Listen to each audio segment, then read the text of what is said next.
or have another print disability which makes reading, holding a book, or turning a page difficult or impossible. The content is copyrighted by the respective publishers. For more information, please visit us on the web at nfradioreading.org. Hello, this is Dave, and for the next hour I'll be reading from the April 3rd through 9th edition of the Buffalo Business First on the Niagara Frontier Radio Reading Service. Western New York shrinks as growth slows nationwide. Latest population estimate shows that the 8-county region has lost 2,310 residents. Western New York's population shrank in 2025, with all 8 counties recording declines over year, according to estimates released by March by the Census Bureau. The region as a whole lost 2,310 residents between July 2024 and July 2025. Chautauqua County lost the most by percentage, 0.29%, but Erie County lost the most bodies, 1,042, or 0.11%. The national average growth rate was about 0.5%. Western New York's biggest problem was it saw more residents die than babies were born. The 14,175 births weren't enough to replace the 17,030 deaths. Migration helped mitigate the region's population loss, but only slightly. The 2,953 people who moved here from abroad were nearly balanced out by the 2,280 residents who left to live elsewhere. Western New York's population is now estimated to be 1.539 million, 14,013 people shy of the 2020 census level. Growth slows among most metros. Among metros with more than 1 million residents, areas in the Southeast and the Texas grew the most. The Raleigh, North Carolina area grew by more than 2% to nearly 1.6 million people. The population has grown almost 10% since 2020. Austin, Texas area grew the second most at just under 2%. It now has more than 2.6 million residents. In both metro areas, and domestic international migration accounted for more than 2/3 of the total increase in population. The 3 metro areas with the steepest percentage point declines in population growth rates were along the U.S.-Mexican border. Laredo, Texas, from 3.2% in 2023-24 to 0.2% from 24-25. Yuma, Arizona, 3.3% to 1.4%, and El Centro, California, 1.2% to 0.7%. Among larger metro areas, only a handful saw declines in total population. Pittsburgh, Buffalo, Miami, San Diego, Memphis, Tennessee, and Los Angeles. In New York City, the largest metro population stagnated in 2025, growing by less than 0.2%. The nation's largest counties, like those in New York metro area, are often international migration hubs, gaining large numbers of international migrants and losing people that move to other parts of the country via domestic migration, said George Hayward, a Census Bureau demographer, in a statement. With fewer gains from international migration, these types of counties saw their population growth diminish or even turn into loss.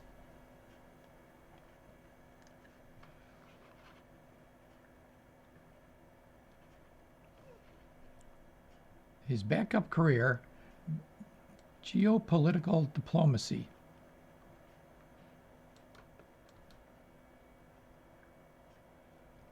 Performing complex endovascular surgery on stroke patients keeps one busy. Now add on teaching novel techniques to surgeons around the world, both in person and through virtual demonstrations, and leading neuroendovascular research at the University at Buffalo, and the Neurosurgical Stroke Division at Kaleida Health's Gates Vascular Institute. Cap it all off with the running of the $13 million Jacobs Institute, one of the country's busiest places for first-in-human medical technology in the neurospace, and you'll get a sense of a typical day for Dr. Adnan Siddiqui, CEO and Chief Medical Officer. One thing you look for when you are hiring. I am most interested in a weird combination of humility and high energy. Those are key characteristics I'm looking for when interviewing people. I don't like prima donnas, and I try not to be one. I like radical transparency. I like people to be open, to be humble, and bubbly. Describe yourself as a boss. I try to be kind and nice and considerate, but I have to. I make the tough decisions as well. I like the culture of anybody being able to walk up to me and say anything or on anything. I want to make sure people can say what they want to say. You never know where you're going to get a great idea from. If you had to choose a different career, there was a moment in my life where I asked that. Neurosurgery matches are extremely competitive, and I was a foreign grad, so I already had the stacks against me. I promised myself that if I did not match, I would entirely quit medicine and go into geopolitical diplomacy. What was your first job? Working for my dad in a Pakistan high school. He was in accounting. That's how I learned I did not want to be an accountant. I've had a career I could never have imagined. I'm incredibly grateful for living a life beyond my dreams. What's your favorite restaurant? Hutch's. Name a strong mentor.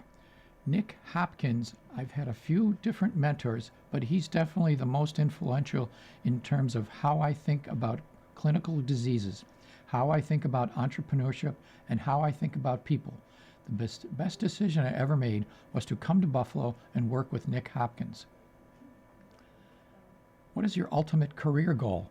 I would like to leave a legacy for Western New York and Buffalo, where I contributed to a revival of technology and medical tech innovation in our community, and leave behind a lot of vibrant companies that came here, provided employment, cured disease, and created economic opportunity.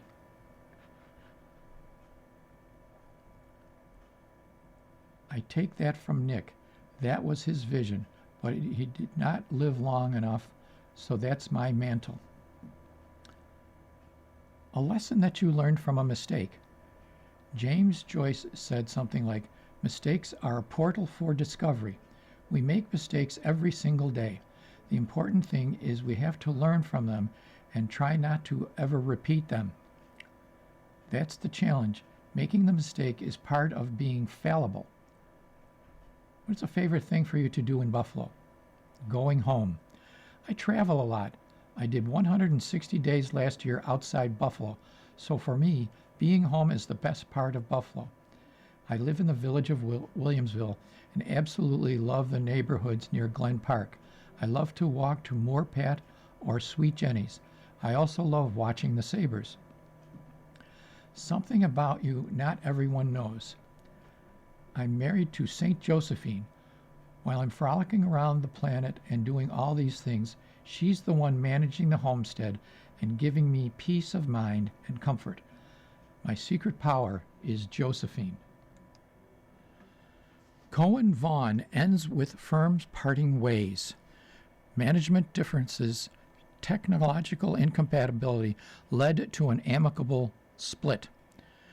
Rick Cohen, a co-founder of Goldberg Segalla, who left that firm 5 years ago, was one of 7 equity partners in Cohen Vaughn, which launched in January of 2025 with 75 attorneys and 18 offices in 7 states. Cohen Vaughn formed as a partnership between Cohen's firm, Cohen Cunningham, and Philadelphia-based Vaughn McLean, with equity partners Joseph Vaughn and Tracy McLean. It included 4 other equity partners from Cohen Cunningham: Jeffrey Cunningham, John DeRose, Joshua Higgins, and Christopher Lyon. Vaughn McLean's business model was substantially different than ours, Cohen said. When we entered into a relationship with that firm, it was with the understanding that the Vaughn McLean folks wanted to transition to a model closer to what we had created. That would have brought many synergies to both firms and benefits to the client communities of both firms. That did not end up happening, and the firm announced March 18th that the partnership would end. According to a news release, both Vaughn McLean and Cohen Cunningham will resume operations as separate firms. While our professional paths will now move in different directions, our respect and appreciation for one another remains strong, the release states. Cohen said Vaughn McLean brought tech platforms and brick-and-mortar offices to the partnership, while Cohen Cunningham brought high-level leadership and a substantial number of clients and relationships. However, Cohen said, Vaughn McLean's tech platforms for time and billing, document management, and recruiting couldn't support the firm's needs. In an email response, Joseph Vaughn echoed Cohen's statements about the partnerships and being cordial and friendly.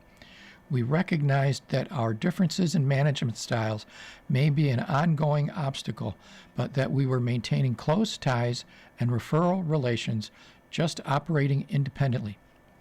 Cohen Cunningham's administrative team is now located in International Drive in Amherst, where Cohen is the only local attorney.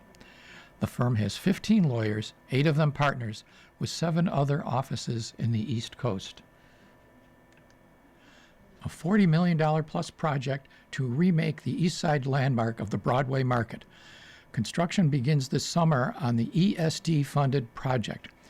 Empire State Development has announced a $40 million to $45 million renovation plan for the Broadway Market, with construction set to begin this summer. The planned updates include reorganizing the interior of the city-owned building at 981 Broadway, creating a cluster of year-round vendors around a central main aisle, and expanding areas for food production. It will also demolish a derelict parking structure, creating a parking lot and loading area, restore several historic elements, and update the mechanical and electrical systems.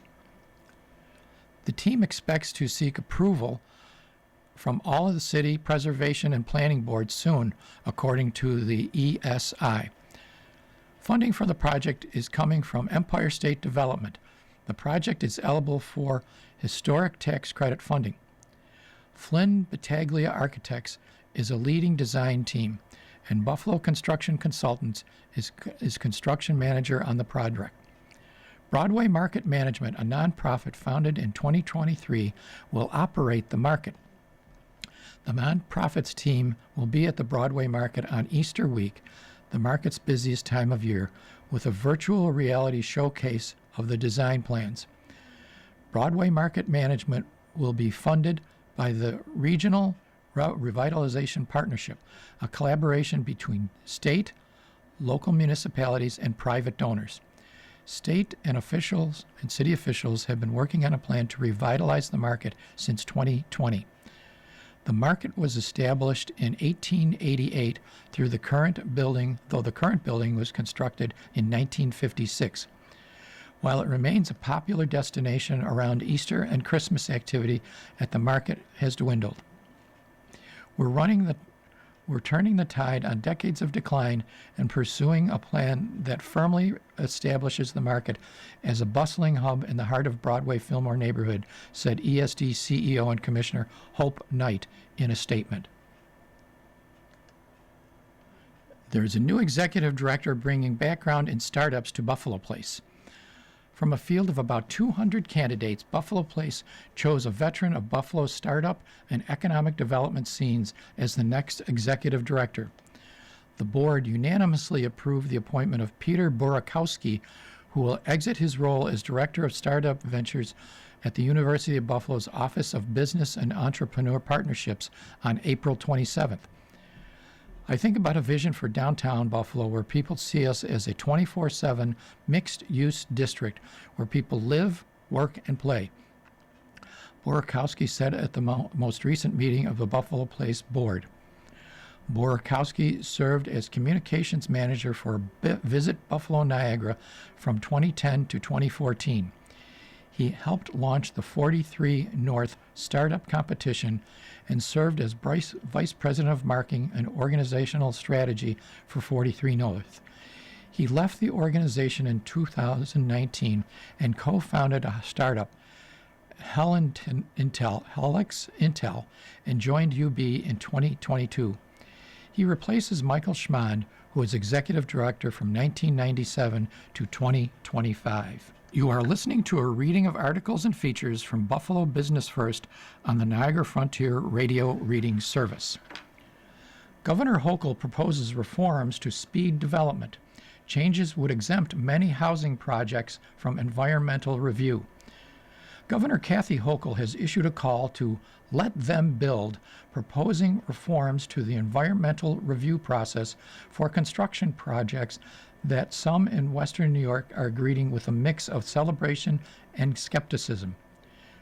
It should be viewed largely as a win, but behind closed doors, I think developers should be a little critical of these changes and view it as both a positive and a risk, said Melissa Vale, attorney and leader of the environmental land use and energy practice at Harder, Seacrest, and Emery. Established in 1975, the State Environmental Quality Review Act sets the ground rules for how municipalities evaluate the potential environmental impact of a proposed development. The local body, typically a municipal board or planning board, must determine how extensive of a review a project must undergo. Some projects can move through the process relatively quickly, while others require developers to submit environmental impact statements that can be hundreds of pages long, requiring months or years of review. If the reforms pass, they would exempt any housing projects of 100 units or less that is connected to public water or sewage system and is located on previously disturbed sites. From Sequoia Review. This includes mixed-use projects that are primarily housing, as well as many public parks, bicycle and walking trails, and child care facilities. For projects that require an environmental review, the reforms would give municipalities 1 year to determine whether a detailed environmental impact statement is required, and 2 more years for that statement to be finalized.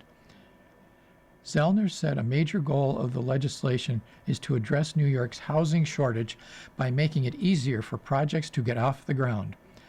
The Western New York Property Owners Association, established in 2019 to represent local multifamily property owners, supports the proposed reforms, according to Executive Director Lisa Damiani. There's an acknowledgement that we need to remove some barriers in order to deal with the housing supply issues that are driving some of these costs, she said.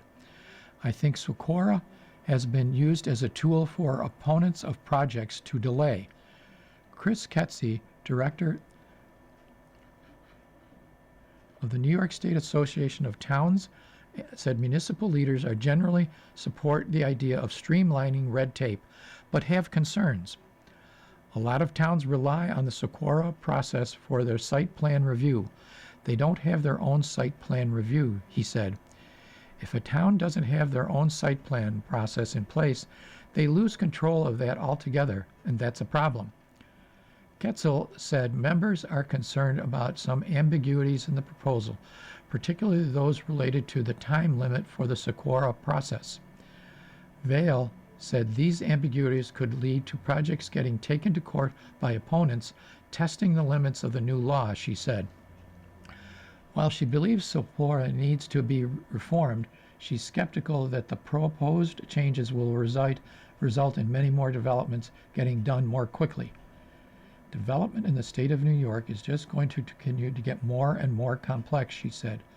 Environmental laws are not going to get any less stringent. A new operator takes over at Erie Basin Marina. Profitability is far from guaranteed, but Jay Davidson has a vision. A new marina and restaurant operator is now in charge of the Erie Basin Marina, but even with their experience, success isn't a given. Marina Management Group LLC and Harbor Walk Buffalo LLC were chosen by the city in February. The marina side of the business will be operated by John Nash, who previously served as operations manager for Smith Boys, who held the contract for the past decade. The restaurant and hospitality operation will be overseen by Jay Davidson, who brings a 15-year history with public-private partnerships. We're passionate about this project, and the city believes us when we say that we have a track record, Davidson said. Davidson has held a contract for the Liberty Hound at Buffalo and Erie County Naval and Military Park for 15 years. He and his partners have operated the Terrace at Delaware Park since 2017 under contract with the Buffalo Olmsted Parks Conservancy. While a seasonal contract with a built-in audience seems like a goldmine, profitability isn't guaranteed. Like any business, there's opportunity and risk, but the process is more complicated, Davidson said. That could explain why some contracts come up early. In some cases, it's an inexperienced operator and someone runs into unseasonable weather that can't afford to make it through the downturn. Other times, it's a municipal organization partner that's unwilling or unable to provide the flexibility the operator needs. Others have made the model work. Charlie's Boatyard, for example, opened in the small boat harbor in 2016 when Chuck Goodspeed and John Skipper signed a deal that runs through 2045 with Safe Harbor Development Corp., the Knoxville, Tennessee company that holds a contract with Erie Canal Harbor Development Corporation. With 1,100 slips, the small boat harbor is one of the state's largest marinas, so volume has never been an issue. Still, Skipper said Charlie's supplements its seasonal business with private rentals in the upstairs. It's not a destination, not a local bar, so when weather's good, we do very good. We manage to stretch the money, we make it in 6 months or 12 months.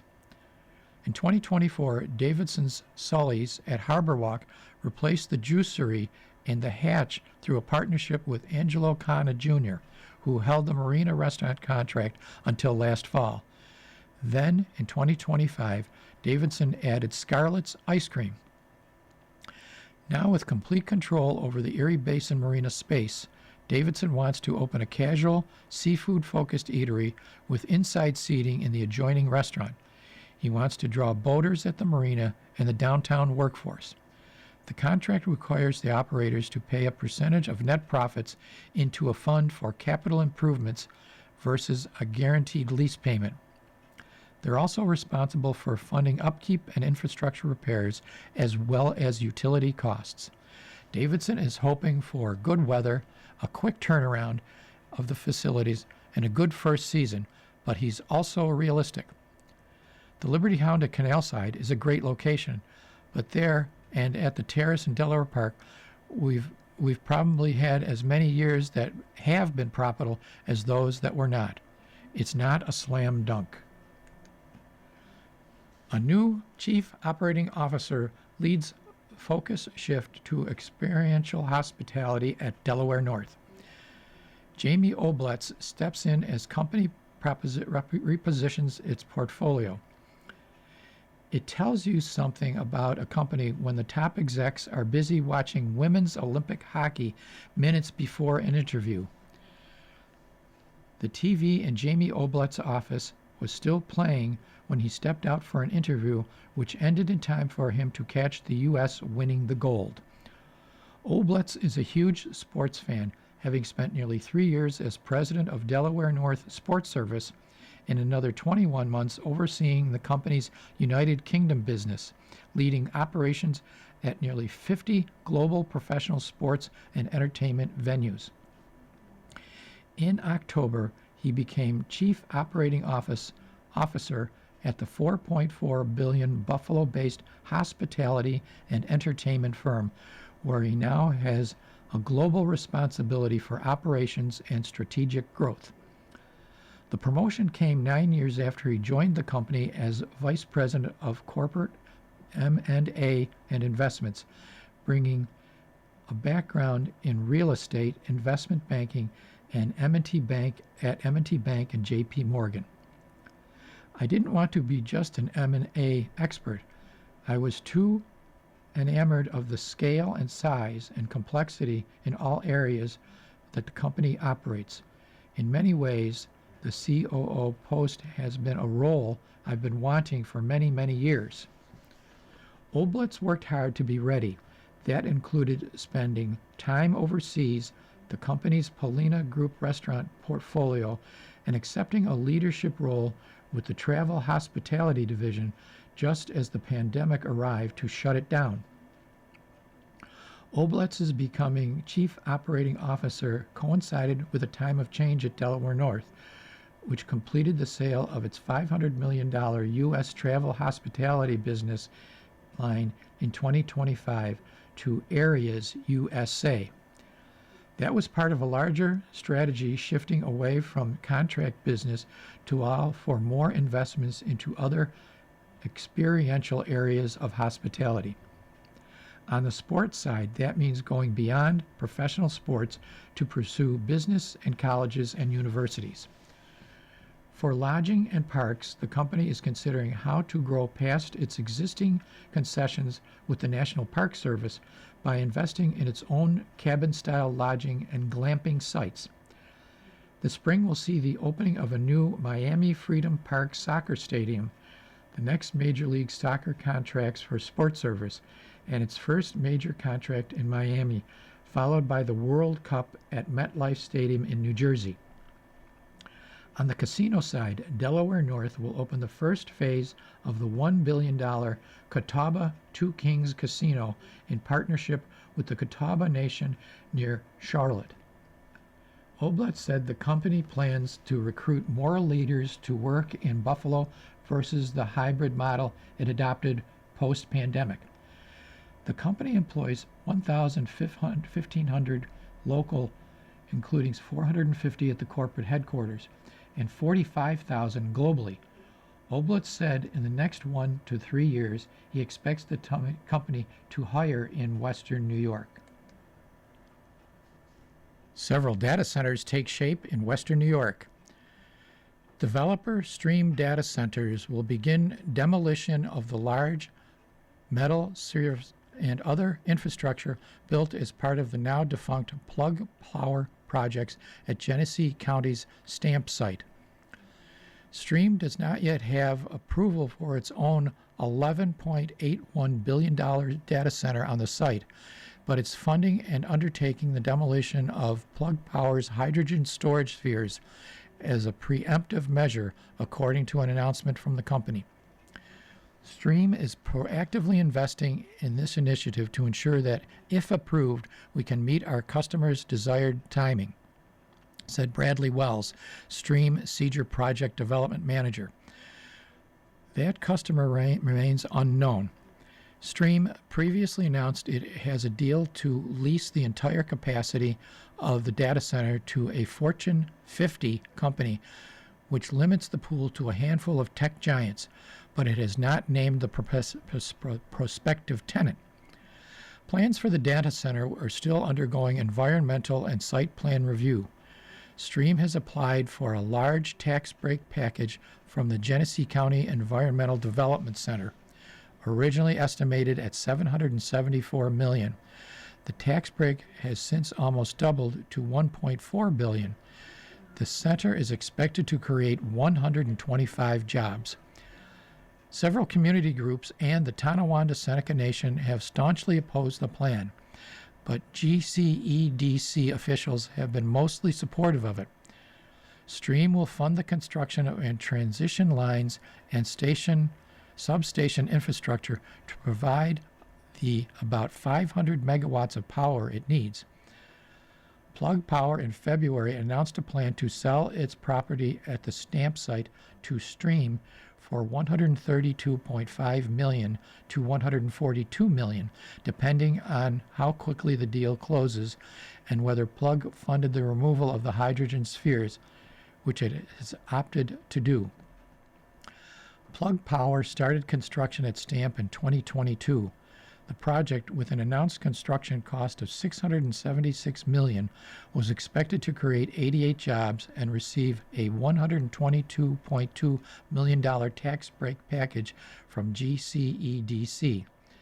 In September, Stream paused plans for a 900,000 square foot data center complex, then returned in December with an even larger project that encompassed Plug Power's land and called for increased electrical capacity.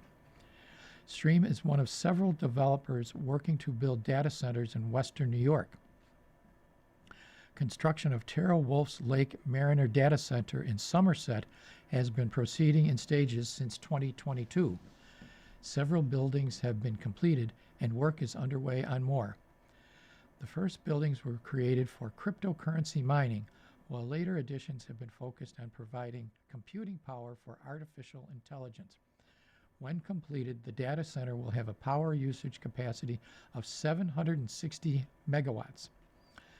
Niagara Falls Redevelopment, a developer that has long owned large swaths of property in Niagara Falls, has proposed a $1.5 billion Niagara Digital Campus, 9 buildings on 53 acres between Fall Street and Rainbow Boulevard.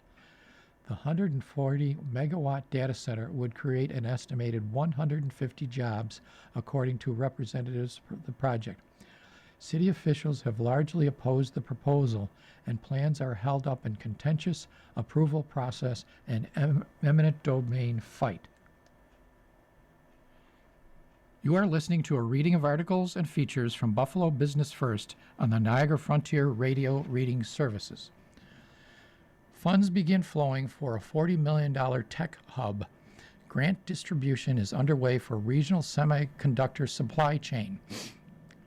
It's been nearly 2 years since the Buffalo, Rochester, and Syracuse regions won a $40 million federal award and tech hub designation. Several projects have launched to build semiconductor supply chain, encourage innovation, and ensure manufacturers have the space and certifications to capitalize on efforts to bring chip production onshore. In New York, the time is right. Micron Technology broke ground in January on its $100 billion semiconductor chip manufacturing projects expected to employ 9,000 workers on a 1,400-acre site in Syracuse. Meanwhile, leaders behind the New York Smart One corridor are working to get more local companies ready to become Micron suppliers and tap into the state's fast-growing industry.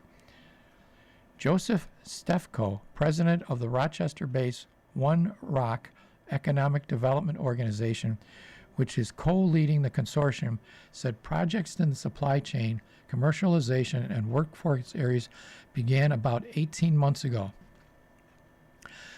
The $40 million isn't linear over the life of the award, he said, and about $3 million has been spent to date. That is because the discretionary funds supporting the workforce and supply chain are only scheduled to begin flowing this year, now that the federal government has approved the disbursement process. Of the $40 million award, $9 million was dedicated to the Supply Chain Activation Network, which is led by Jennifer Flagg, director of the University of Buffalo's Center for Supply Chain Analytics. She said the project began with data collection and creating awareness in 2024. SCAN has met with over 150 companies from Buffalo to Albany, has developed capability statements for a few dozen firms, and conducted buyer needs interviews with about 14 companies, Flagg said. We're having depth interviews with companies to understand what it is that they're buying and where there might be opportunities for New York State firms to meet those procurement needs. She said the 60 capability statements show that local manufacturers can bring to the industry, and the buyer interviews help match them with local suppliers. Flagg said SCAN has also begun more than 30 technical assistance projects, including helping these companies find space for expansion. securing power upgrades, and achieving new certifications. Local partners on those projects include Invest Buffalo Niagara and Insight Consulting.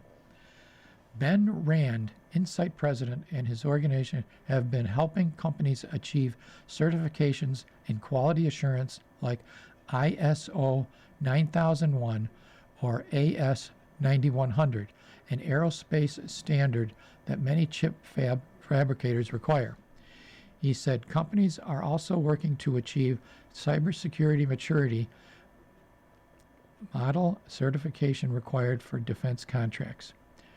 Insight is helping a company in the semiconductor space, one that Rand declined to name, with the layout for a location the company would expand into so it can grow with the industry. Rand said that he is seeing increased interest from companies that want to gain business through Micron's investment. While that facility is not expected to be up and running until 2030, other chip fabricators like Global Foundries near Albany have operated for some time. So there are potential customers out there already who manufacture that can start to capture. Companies that engage in technical projects through the SCAN program are eligible for grants up to $25,000 from the discretionary fund to help offset costs, Flagg said.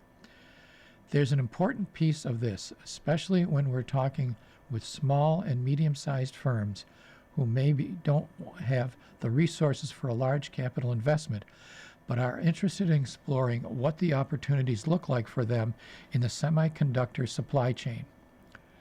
On the innovation side of the New York Smart One Corridor is the Collaboration and Commercialization Center, which is being led by Syracuse University. In February, it divided the first $350,000 in New York Thrive Innovation Voucher grants to 6 startups. Recipients include Buffalo-based IBEX Materials, which develops battery chemistry materials for energy storage applications. Stefco said the center is reviewing another 15 companies for Thrive vouchers. Flagg said New York Smart One Corridor's measurement of success will be revenue growth and job creation in the semiconductor industry, along with increased connection among regional business and local supply chains. 2 sign companies, 1 team approach. Ulrich Sign and VSP Graphic Group look to partnership to boost business. 2 sign companies in Western New York are formalizing a partnership in the hopes of boosting business for both. Ulrich Sign in Lockport and VSP Graphic Group in West Seneca will refer customers to each other as needed and collaborate more often. We're actually going to work together on projects, said Trace George, owner of VSP. Our creative teams and our account managers will work hand in hand to provide existing clients with more now. We're all going to be working together with clear transparency and keep full service open to customers. Chris McCaffrey, the 3rd-generation owner of Ulrich's Signs, said the 2 companies offer services that complement each other, since Ulrich does a lot of exterior signage and VSP does a lot of interior graphics and vehicle wraps. It's a pretty simple concept because there's no money changing hands or name changes, McCaffrey said. We just feel it could be beneficial to our customers and strengthen both companies. The 2 have already worked on big projects such as the M&T Bank name at the old Highmark Stadium and the rebranding of the former Oshai Children's Hospital to Golisano Children's Hospital. The latter project, McCaffrey said, included letters that are 7 feet tall and 200 feet in the air.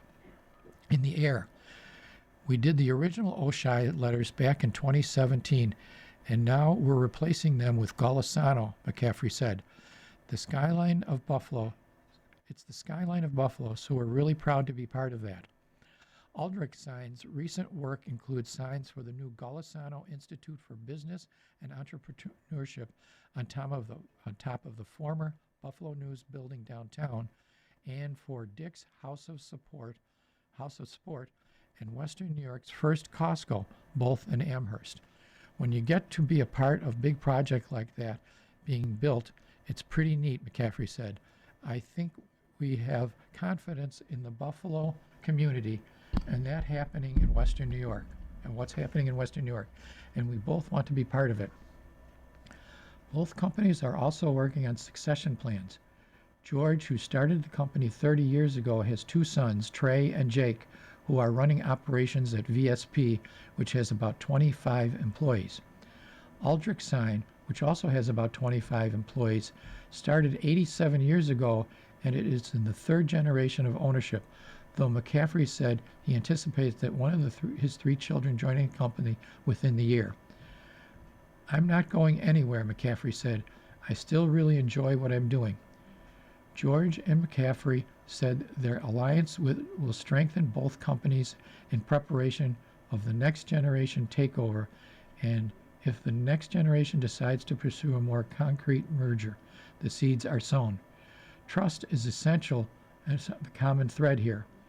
We're just trying to do the right thing for the next generation and be more efficient and more for our customers. You are listening to a reading of articles and features from Buffalo Business First on the Niagara Frontier Radio Reading Service.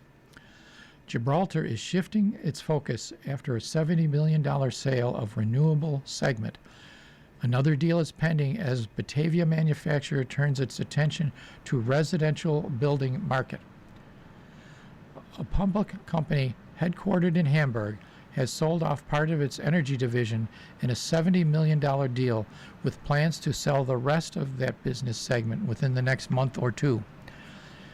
Gibraltar Industries sold the electrical balance of systems product line, part of its renewables business segment, to Game Change Energy Technologies Corporation in a deal that closed in February.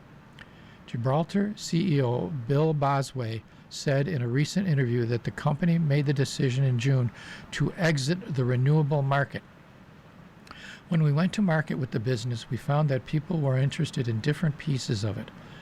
The eBOS product portfolio is the electrical system that connects each solar panel throughout all of the rows, and it's meant for utility-sized fields.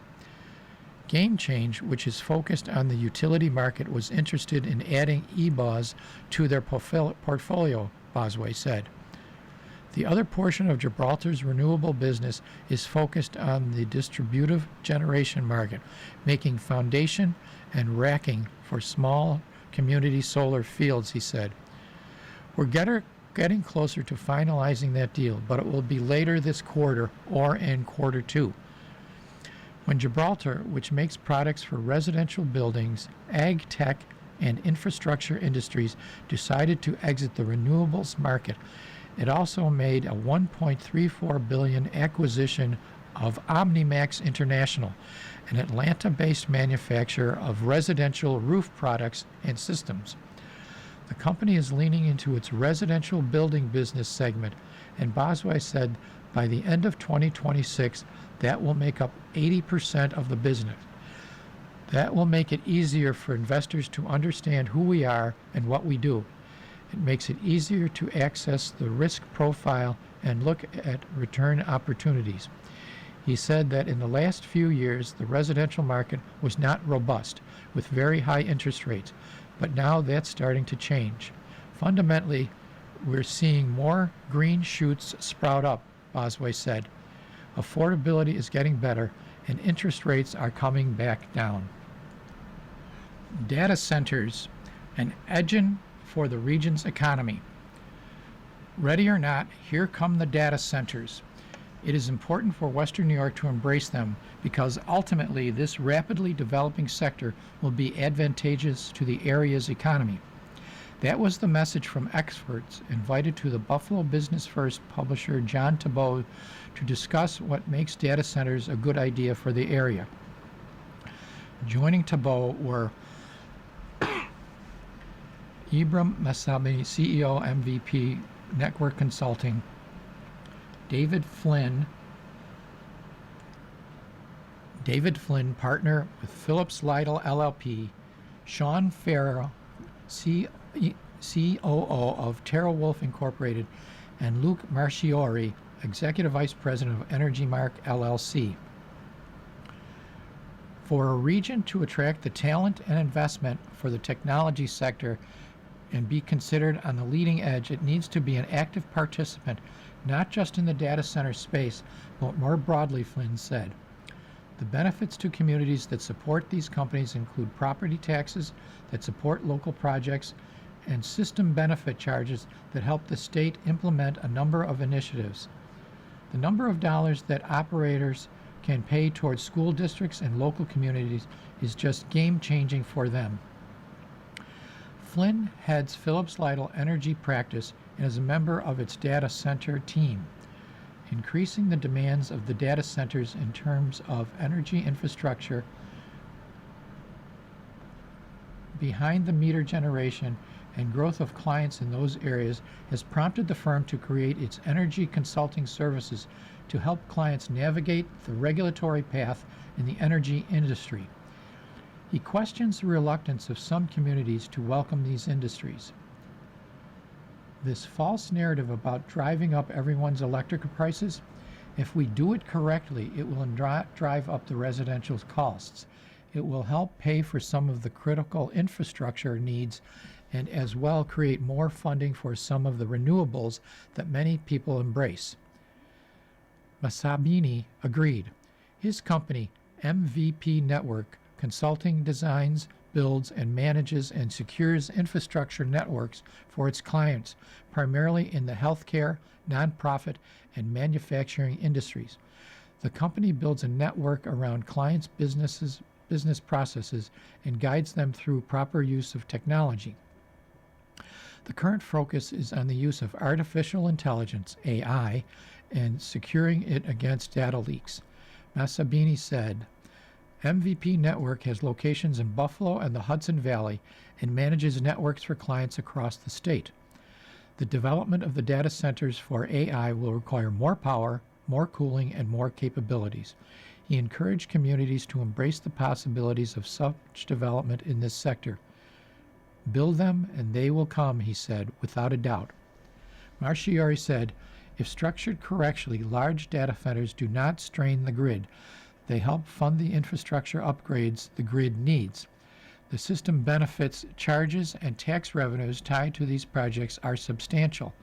In many cases, they represent one of the largest new funding sources for local infrastructure, he said. Taxes collected on these projects are also impressive. A 500 megawatt AI campus can generate roughly $30 to $40 million per year in tax revenue from electricity consumption alone. That is real money flowing directly back into local communities and infrastructure. Workforce development is another strength. TerraWolf said 1,000 construction workers at its plant in Niagara County. The software engineers and the array of professionals needed to support the data centers, what they are built, is going to absolutely shift the job market. The benefits of AI range across industries. In medicine, AI is advancing pharmaceuticals to treat cancer and driving delicate robotic surgeries.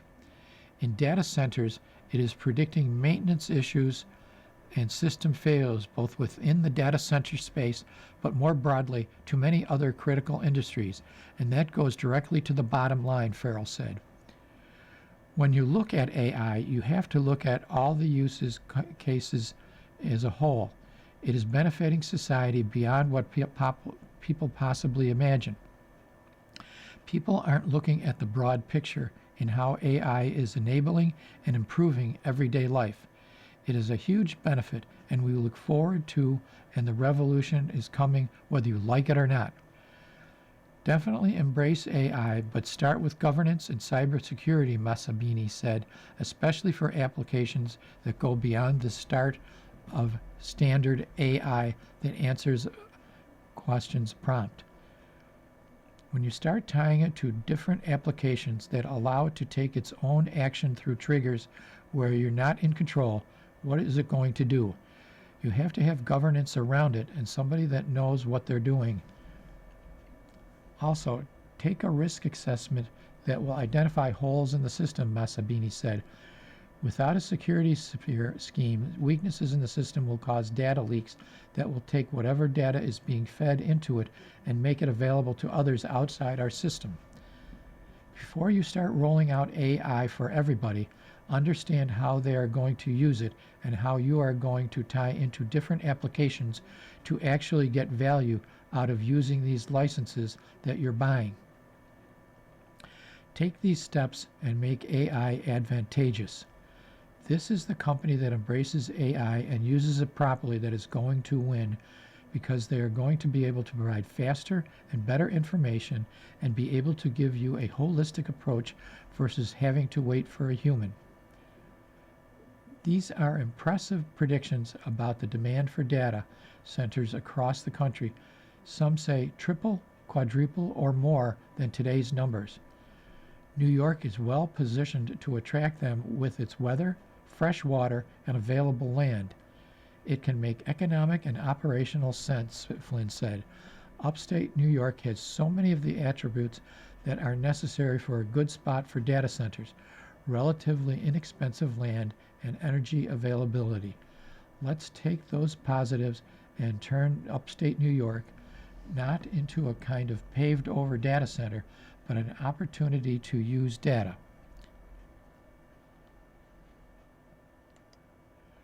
At the end of the day, a small nuclear reactor in a data center itself is going to be the future when all power that we are creating is being consumed.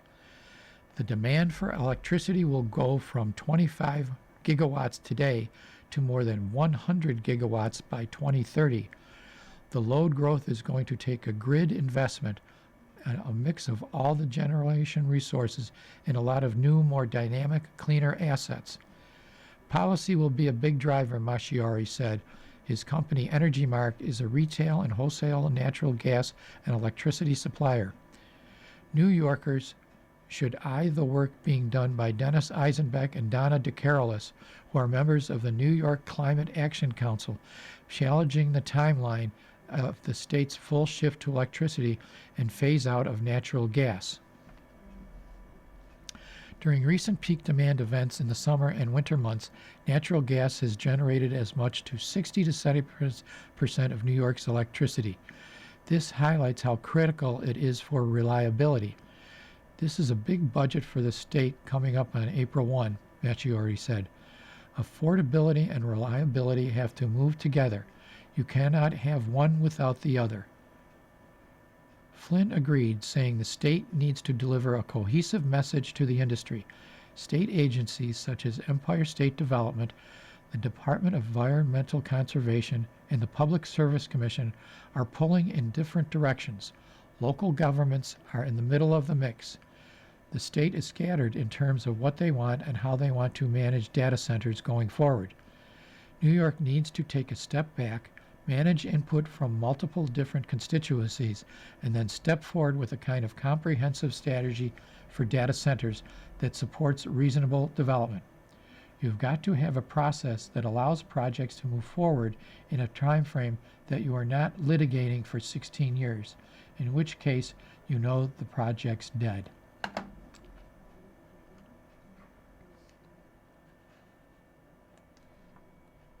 You are listening to a reading of articles and features from Buffalo Business First on the Niagara Frontier Radio Reading Service. Expansion. Long Island's dog bite lawyer opens an office in Buffalo. A very specific personal injury firm from Long Island is expanding to Buffalo with a downtown office. Mac Press is known as the New York dog bite lawyer. In fact, that's the name of his firm. He was a consumer class action litigator for 20 years before he and his chocolate lab Lucky were attacked by a loose dog in 2024. Lucky nearly died and needed emergency surgery, while Press sustained 20 bites to his face, arms, and legs. Like his name suggests, Lucky made it and is happy and healthy today, Press said. But the traumatic event is what made him decide to start his firm at the end of 2024.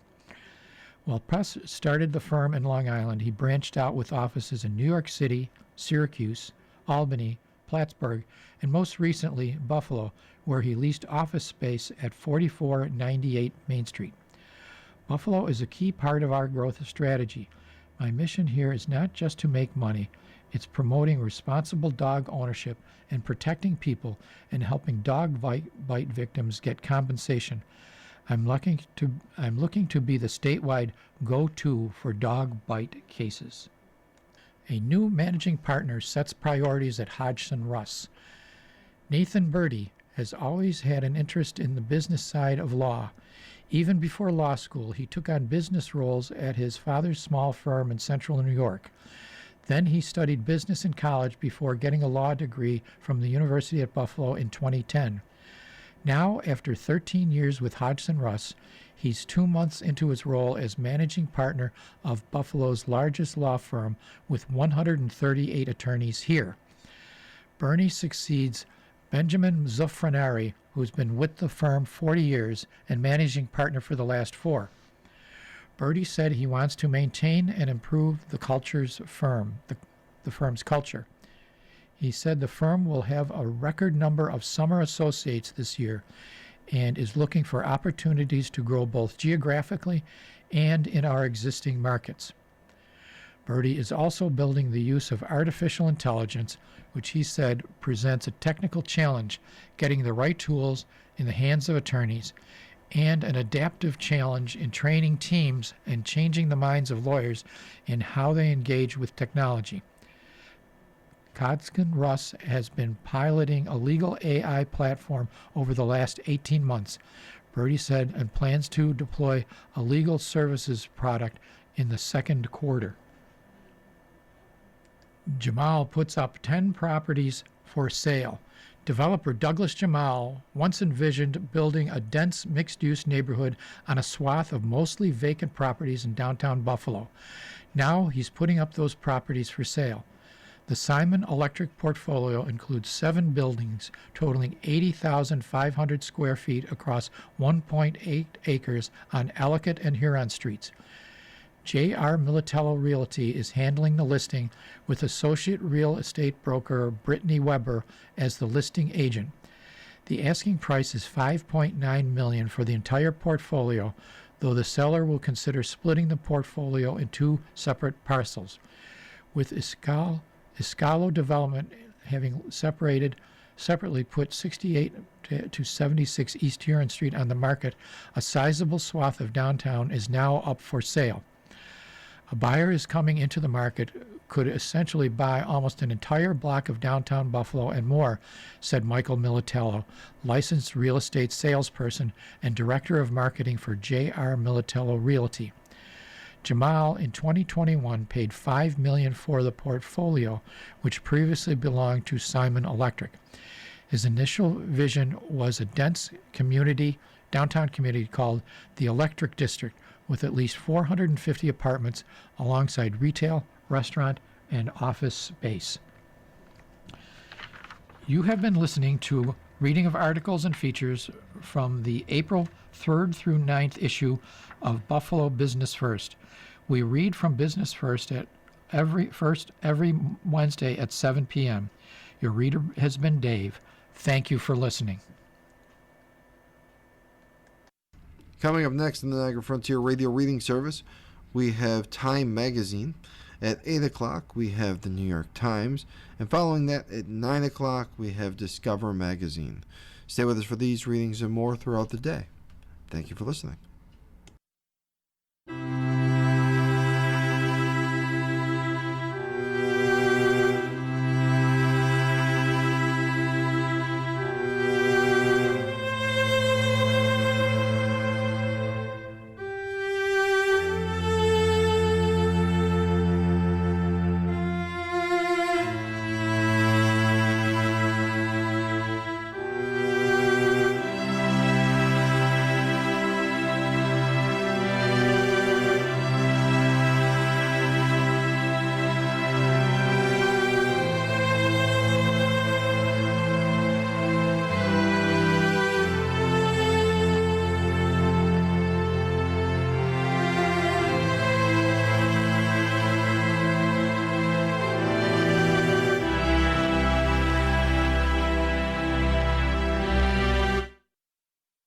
following program is intended for listeners who are blind, have low vision, or have another print disability